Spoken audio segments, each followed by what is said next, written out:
Halo semua, Assalamualaikum warahmatullahi wabarakatuh. Bersama lagi dengan saya Arif Setiawan. Materi kali ini kita melanjutkan materi minggu lalu. Setelah kita belajar tentang teori desain sistem, kemudian SDLC, terus kita bahas juga use case. Kali ini kita akan praktek cara membuat use case diagram. Jadi apa itu use case? Ya, kalau kalian masih ingat, semoga ya masih ingat, use case itu digunakan untuk merepresentasikan fungsionalitas sebuah sistem.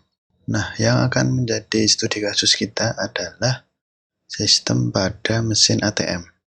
Jadi semua sudah tahu ya ATM itu, cara kerja ATM itu seperti apa. Nah, sekarang kita akan membuat semacam dokumentasi untuk mengetahui cara kerja sistem ATM menggunakan use case diagram. Misalkan nih ada yang belum tahu ya silahkan cari di YouTube aja, searchingnya tutorial menggunakan mesin ATM ya. Nah ini banyak nih, bahkan ada yang sampai 2,6 juta view, ya ampun. Oke, mari kita lanjut. Kita akan menggunakan aplikasi draw.io lagi. Create new diagram, pilih yang blank aja. Kemudian pastikan udah ada menu UML di sini, UML. Kalau belum ada, silakan klik More Shapes, terus centang pada menu UML. Yang akan pertama kita buat adalah use case atau fungsionalitas dari sebuah mesin ATM. Gampangnya gini, kalau kalian ke ATM itu kalian bisa ngapain aja. Nah, itu namanya use case. Yang pertama tentunya kita bisa memasukkan PIN. Terus kita bisa mengecek saldo.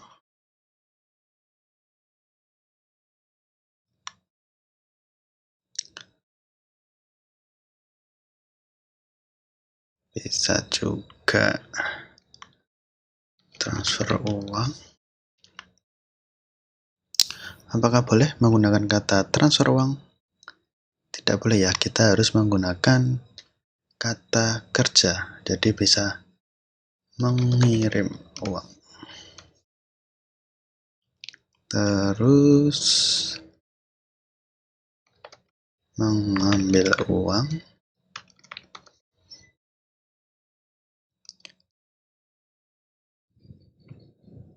Kemudian melakukan logout.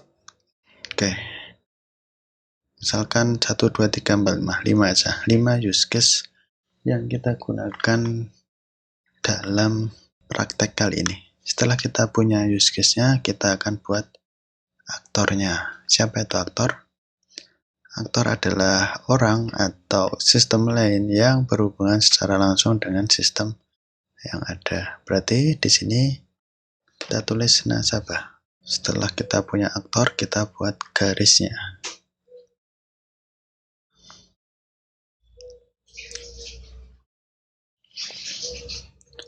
Di nasabah itu bisa memasukkan PIN, bisa ngecek saldo, bisa mengirim uang, bisa ngambil uang,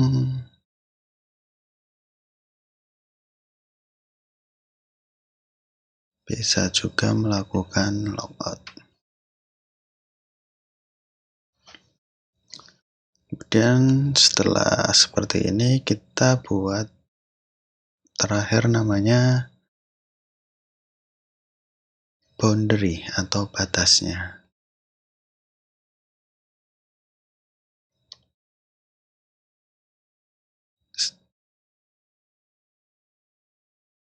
Ini kita namakan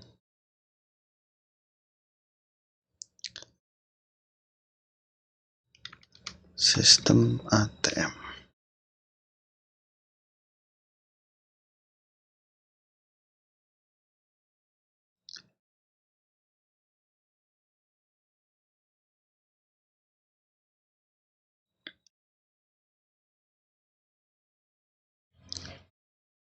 Yap. Jadi seperti ini, itu sudah bisa disebut dengan use case. Jadi kita punya satu aktor nasabah, kita punya 1, 2, 3, 4, 5 use case, kemudian ditutup dengan boundary yang namanya sistem ATM. Nah, kalau mau lebih, ini saya simpan dulu.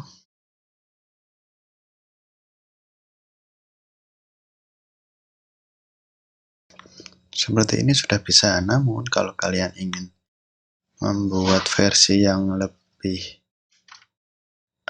lebih canggih, lebih kompleks, kita bisa menambahkan aktor lagi. Misalkan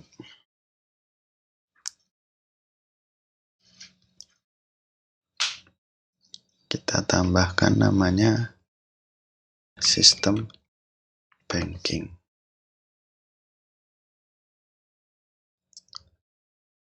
Jadi sistem banking itu bisa ngapain aja? Jadi setelah kita melakukan cek saldo, dia juga bisa memastikan bahwa saldonya itu benar.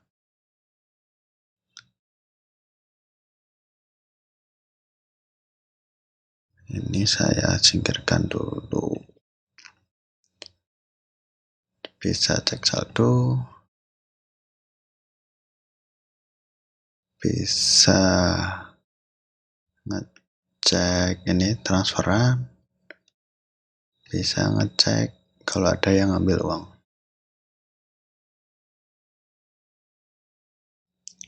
Jadi kita sudah punya 2 aktor dalam satu sistem.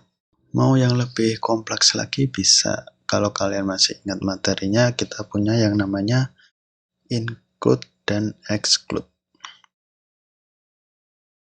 Include itu merupakan suatu use case yang dieksekusi setiap kali use case yang menginclude dipanggil. Jadi kita akan buat satu use case tambahan.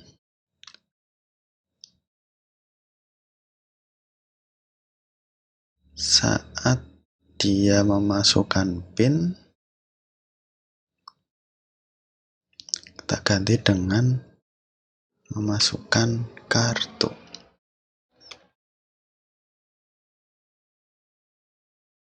Kemudian memasukkan PIN ini akan kita include-kan ke use case memasukkan kartu. Kita cari yang ini.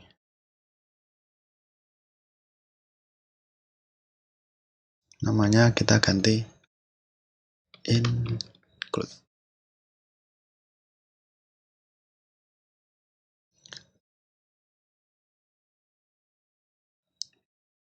Nah, cara bacanya, setiap kali nasabah dia memasukkan kartu, maka secara otomatis dia juga harus memasukkan PIN.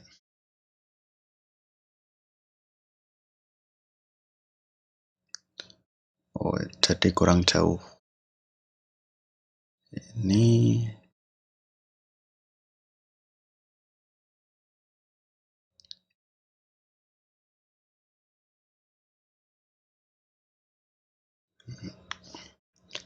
Oke, ini versi ketiga dari use case sistem ATM.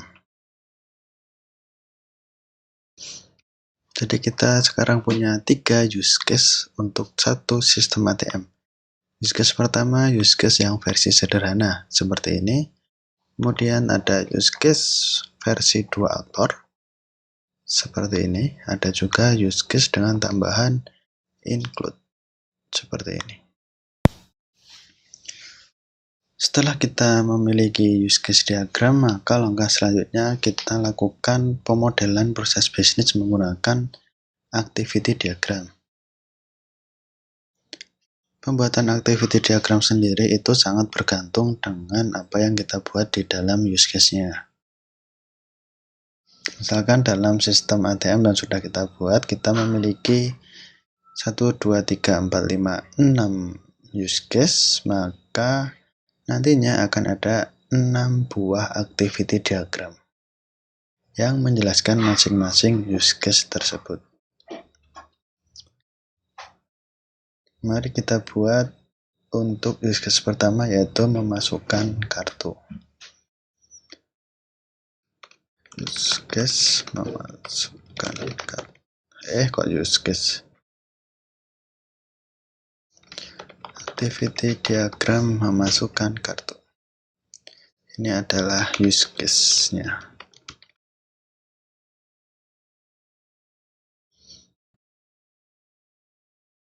Langkah pertama, kita akan membuat container. Container kita cari di menu Advanced. Pilih container.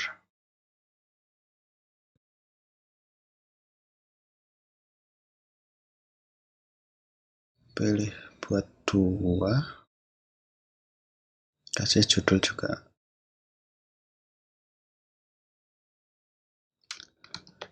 Activity diagram memasukkan kartu.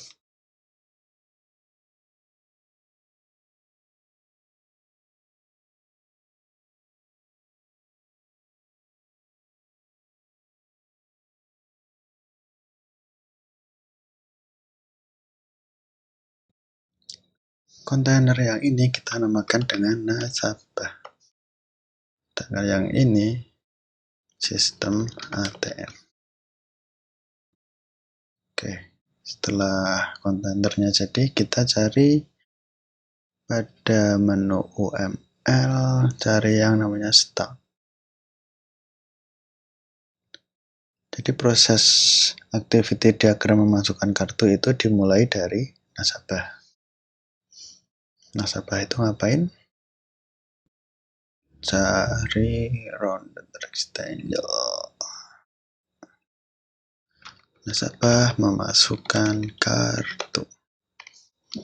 Setelah kartu dimasukkan, sistem itu akan melakukan validasi. Apakah kartunya itu valid atau tidak, masih aktif atau tidak. Dan jika kartunya aktif, maka dia akan menampilkan menu ATM. Jika kartunya nggak aktif, kartunya itu bisa ditelan oleh ATM-nya atau bisa dikeluarkan lagi oleh ATM-nya. Kalau kita, karena itu sebuah pilihan, maka kita cari logo.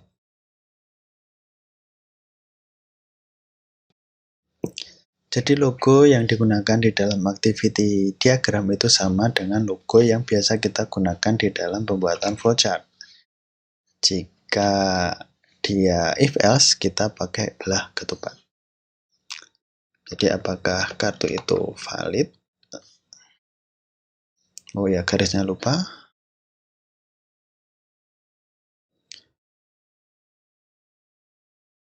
Jika kartu valid, jika ya, misalkan tampilkan menu PIN.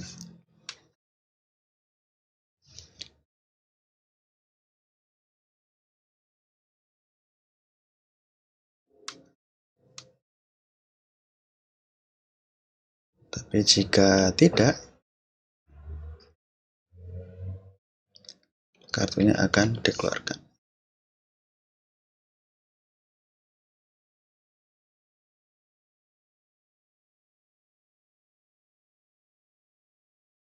Nah, selanjutnya setelah ini, prosesnya akan selesai. Ini kan proses cuma memasukkan kartu.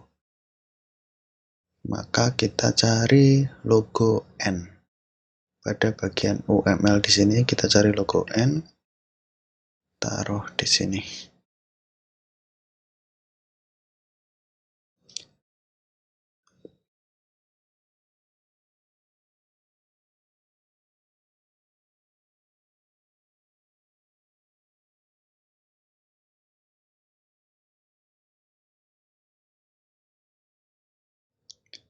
Biar lebih rapi akan saya tambah, ini adalah N,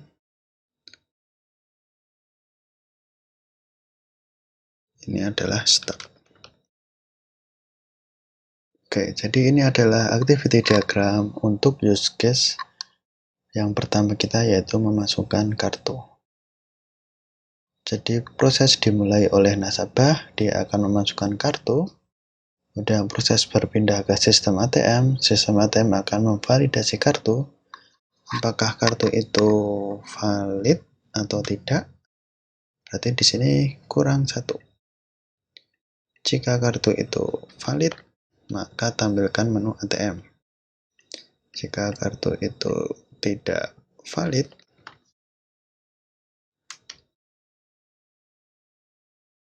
maka kartu akan keluar. Kemudian N. Ini adalah activity diagram pertama kita. Sekarang kita akan membuat untuk activity diagram memasukkan pin.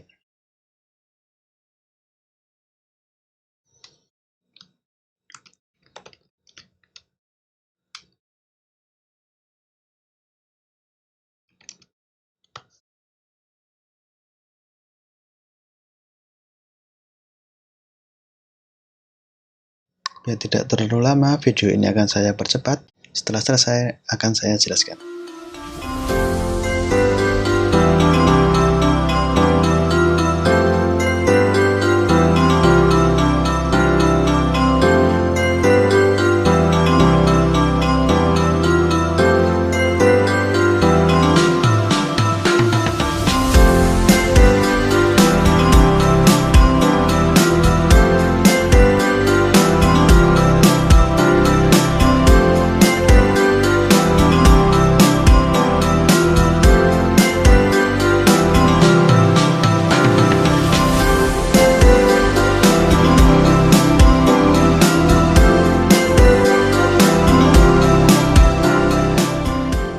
Untuk activity diagram yang kedua, untuk proses memasukkan pin, proses dimulai dari nasabah. Dari nasabah dia akan memasukkan pin di menu, kemudian proses berpindah ke sistem ATM, dia akan memvalidasi apakah pin tersebut valid atau tidak. Jika pin tersebut valid, maka dia akan menampilkan menu ATM, dan proses selesai.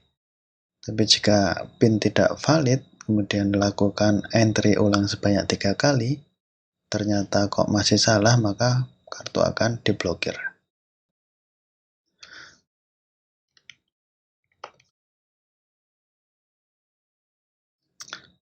Oke, saya perbaiki biar lebih jelas. Jadi jika entry-nya itu lebih dari 3 kali, maka kartu akan diblokir. Jadi salah lebih dari 3 kali, kartu akan diblokir. Tapi jika kurang dari 3 kali itu udah betul, maka proses kembali lagi ke awal. Oke, ini adalah activity diagram untuk memasukkan pin. Selanjutnya kita lihat use case selanjutnya, yaitu cek saldo.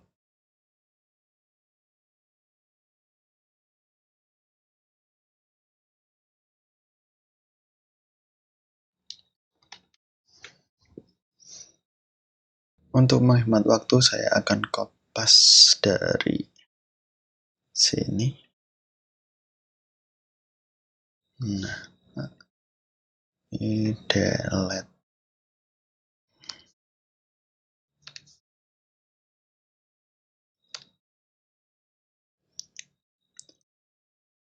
Kalau kita lihat di use case cek saldo, ini ada 3 macam kontainer nantinya. Yang pertama itu nasabah, yang kedua itu sistem ATM, yang ketiga itu ada sistem banking. Jadi ini akan saya tambah sistem dari banking.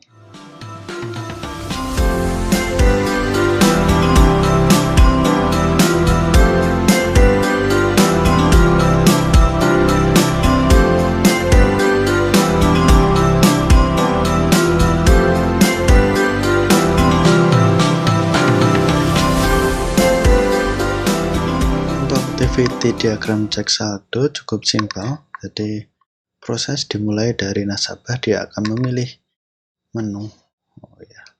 Pilih menu cek saldo. Kemudian proses akan berpindah ke sistem ATM. Sistem ATM akan merequest cek saldo itu ke sistem banking. Nah, sistem banking itu akan istilahnya dia akan mengquery saldo dari nasabah tersebut, Kemudian prosesnya berpindah lagi ke sistem ATM. ATM kemudian akan menampilkan jumlah saldo pada layar, kemudian selesai. Jadi tugas kalian di sini adalah membuat activity diagram untuk mengirim uang, mengambil uang, dan melakukan logout. Sampai di sini video kali ini, semoga semua dalam keadaan sehat. Sampai jumpa lagi di video selanjutnya. Assalamualaikum warahmatullahi wabarakatuh.